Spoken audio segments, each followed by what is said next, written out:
વડોદરાની ડભોરી તરસાણા મેઇન કેનાલમાં ગાબડું પડ્યું છે અને તેને કારણે મોટા પ્રમાણમાં પાણીનો વેડફાટ સામે આવ્યો છે અને તેને કારણે ખેડૂતોની પરિસ્થિતિ વધારે કફોડી બની છે।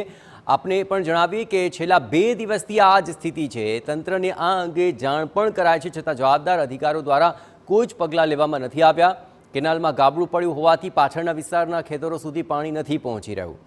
ગાબડાને કારણે આસપાસના ખેતરોમાં ડાંગરના પાકમાં પાણી ફરી વળ્યા। યોગ્ય દેખરેખ અને માવજતના અભાવે વારંવાર આ રીતના ગાબડા પડે છે, ત્યારે તાત્કાલિક અસરથી ગાબડા પૂરવામાં આવે તેવી સ્થાનિકો ખેડૂતોની માંગ છે।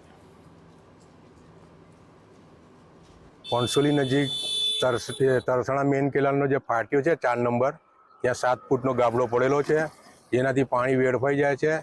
એક જે ગાબડો પડેલો છે, ગાબડાના નીચાના ભાગમાં જ્યાં પાણી જાય છે ત્યાં પાકને નુકસાન થાય છે અને આગળના ખેડૂતોને આ પાણી મળતું નથી, જેના લીધે એ લોકોને પણ નુકસાન થાય છે પાણી ન મળવાના કારણે। 4 નંબર પંસોલી હાઈવે પર 7 ફૂટનો ગાબડો પડવાથી પાણી વેસ્ટેજ જાય છે, પાછળ સુધી પાણી પહોંચતું નથી અને આ પાછલા ખેડૂતો પાણી લીધે વલખા મારે છે। આગળ પાણી બીજા પાકને નુકસાન કરે છે, બીજા લોકોના ખેતરોમાં ભરાઈ જાય છે, તે નુકસાન થાય છે, પાછળ પાણી નહીં મળતું ને આ લોકો કોઈ ધ્યાન આપતા નથી।